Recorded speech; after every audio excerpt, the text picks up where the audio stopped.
इस देश के सबसे बड़े स्टार, सबसे बड़ा महानायक, मेरी वजह से उनको, मेरी कोहनी उनके सर पर लग गई। और मुझे लिटरली लगा कि मुझे हार्ट अटैक आ गया, मेरा करियर ख़त्म हो गया। इसको मुझे लगा कि मेरी तो जो पिटाई होगी यहाँ से निकलने के बाद। खाकी ये आई थिंक दूसरा साल है, दूसरे साल में भी ट्रेंड कर रहा है नेटफ्लिक्स पे। तो गाना है कि आइए ना हमरा बिहार में ठोक देंगे कट्टा कपार पे। बिहार में ही किसी गाड़ी के पीछे देखकर उठाई हुई लाइन है। तो ये लाइन किसी ने इमेजिन करके नहीं कही, ये यहाँ की सच्चाई से प्रेरित होकर कही गई है। तृप्ति डामरी एक बीच पे हों और आप अकेले हों तो पहला काम क्या करेंगे? रिंगा रिंगा रोजेस खेलेंगे। कि उसके साथ आपका अफेयर है? मेरा है। Very nice, I don't mind this at all, it's a good news.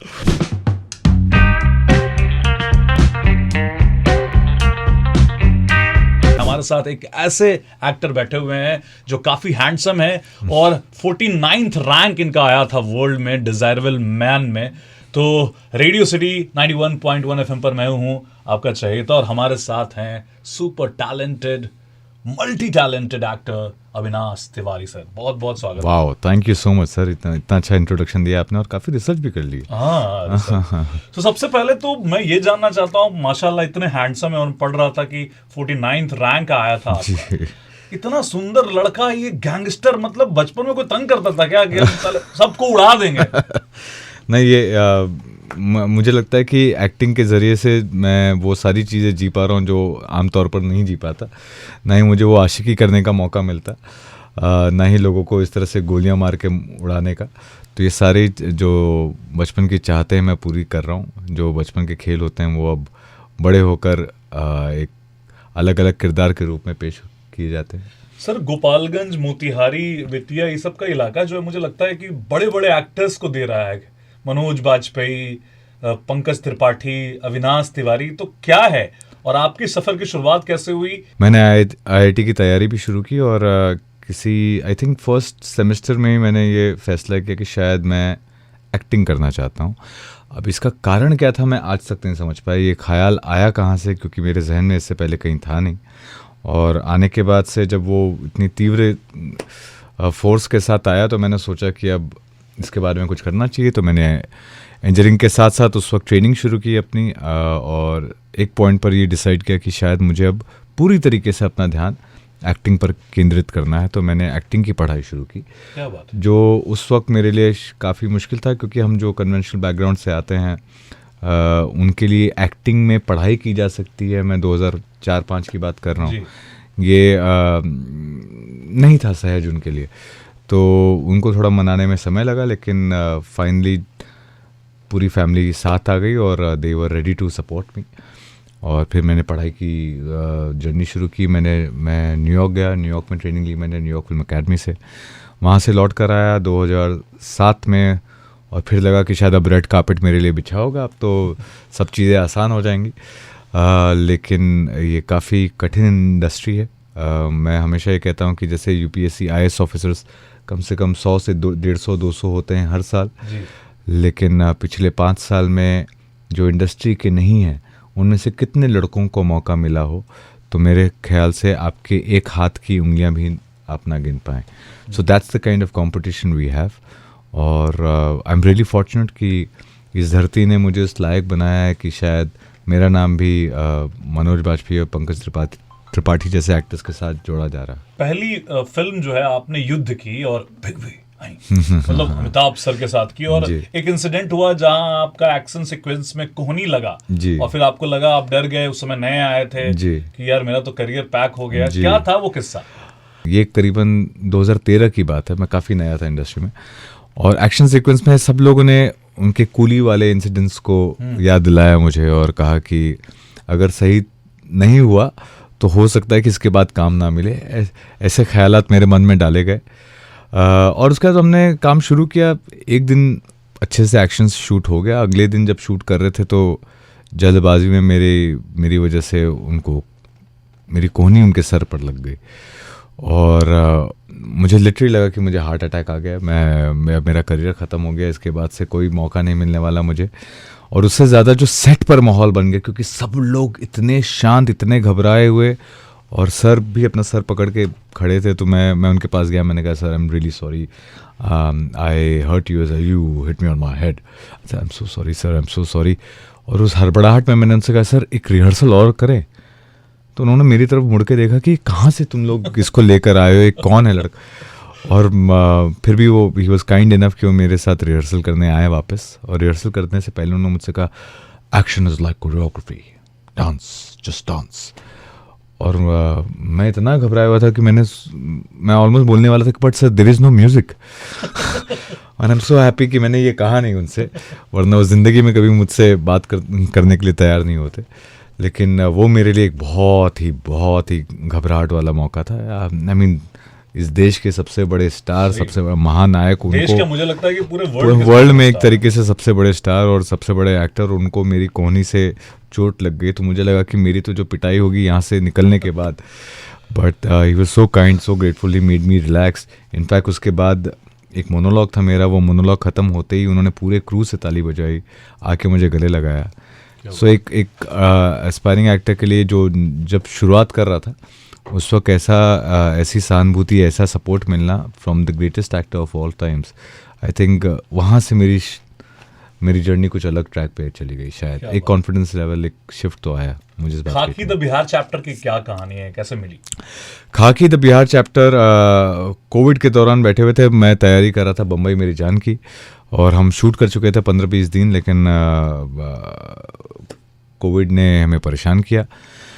फिर दूसरे साल हमारे सेट बम्बई में तूफ़ान आया, तो उस तूफ़ान में उड़ गया और मुझे लगा कि शायद बम्बई मेरी जान नहीं बनेगी। उसी दौरान अचानक से एक कॉल आया मुझे, और नीरज सर के ऑफिस से, फ्राइडे फिल्म वर्क्स, और उन्होंने मुझे खाकी ऑफ़र की। और उस वक्त मैं श्योर नहीं था क्योंकि मैं बम्बई मेरी जान कर रहा था। It was a negative part in a way, I wasn't sure कि मुझे खाकी ये करना चाहिए नहीं करना चाहिए। और साथ साथ ये भी लग रहा था क्या मेरे काबिलियत है ये करने की, मुझे उस पर पूरा यकीन नहीं था। लेकिन मेरे डायरेक्टर जो भव धूलिया हैं और नीरज पांडे, इन दोनों ने इतना कॉन्फिडेंस दिया मुझे, they made me believe that I can pull it off. और उसके बाद मैं बस कूदा हूँ। मुझे बस इतना याद है, डाल्टनगंज में हम शूट कर रहे थे झारखंड में, और उसके 15 दिन पहले, मैं शूट के 15 दिन पहले पहुँच गया, और मैं ट्रक ड्राइवर्स के साथ उनके ढाबे पे 15 दिन रह रहा था। क्या बात। तो थोड़ा बहुत उसका आई थिंक एक शुरुआती हेल्प मिली, एंड देन द डायरेक्शन। तो कोई मेंबर्स से मिले थे, महतो ग्रुप के मेंबर्स? महतो ग्रुप के मेंबर से तो नहीं मिला, बट मैंने तैयारी अलग तरीके से की। मैंने कहा कि इसको एक अलग इमेजिनेशन यूज़ करके हम ट्रीट करें। तो हमने जो सुना था उसे स्क्रिप्ट में डाला, और उसके बाद the director and I sat down and हमने कहा कि हम इसको एक अलग रूप देते हैं, एक जिसमें अविनाश दिखे और भव धूलिया का काम दिखे। बाद में किसी मेंबर्स ने फ़ोन किया कि ठीक किया हो बेटा तुम? मुझे एक्चुअली शेखपुरा से मेरा एक दोस्त है, उनके साथ बहुत सारे मित्र थे, उन सारे लोगों ने कॉल करके, they were all very happy actually, they were all very happy of the fact that the conversation about the place happened at a national level. In fact कहानी पूरी दुनिया भर में गई, and खाकी ये आई थिंक दूसरा साल है, दूसरे साल में भी ट्रेंड कर रहा है नेटफ्लिक्स पे। It's been one of the most subscription adder for Netflix, और दुनिया भर में लास्ट 2 साल में जितने भी कंटेंट बने होंगे, खाकी उसमें अराउंड 1000 और 1100-200 के रैंकिंग पे है दुनिया भर के सारे फिल्म शोज मिलाकर। बट एक चीज जो सबको बुरी लगी उसमें, जो गाना है कि आइए ना हमरा बिहार में ठोक देंगे कट्टा कपार पे, वो सब लोगों ने कहा, मैं कई लोगों से मिला कि इमेज थोड़ी सी उससे हुई, वो नहीं रहता तब भी मुझे लगता कोई कहानी पे फर्क नहीं था। आई एग्री टू इट कि इस बात से कहानी में कोई फ़र्क नहीं था, लेकिन ये जो लाइन है ये बिहार में ही किसी गाड़ी के पीछे देखकर उठाई हुई लाइन है। तो ये लाइन किसी ने इमेजिन करके नहीं कही, ये यहाँ की सच्चाई से प्रेरित होकर कही गई है।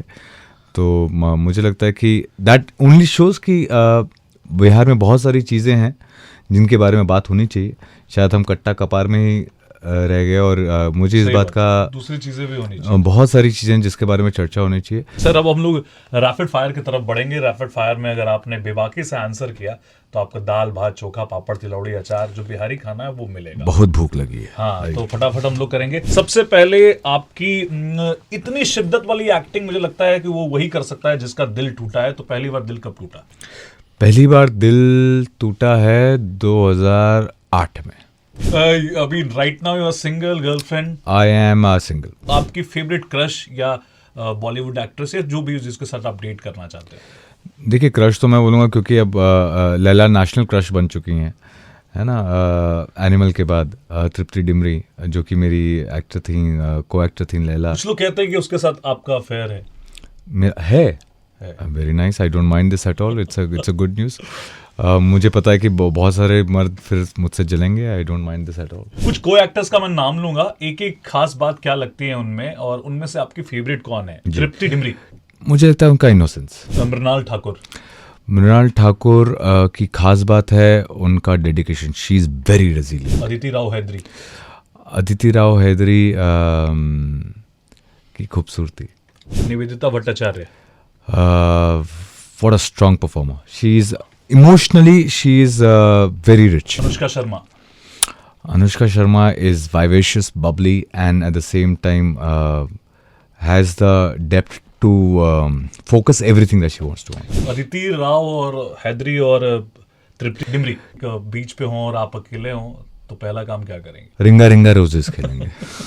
इन शब्द को सुनते हुए पहले दिमाग में सबसे पहले क्या आता है? पहले लिट्टी चोखा, बिहार, चंदन महतो, शेखपुरा, बम्बई मेरी जान, दारा कादरी, दाऊद, ब्रायन। इधर बिहार। बिहार से मुझे तीन चीज खास आती है कि इट्स अ लैंड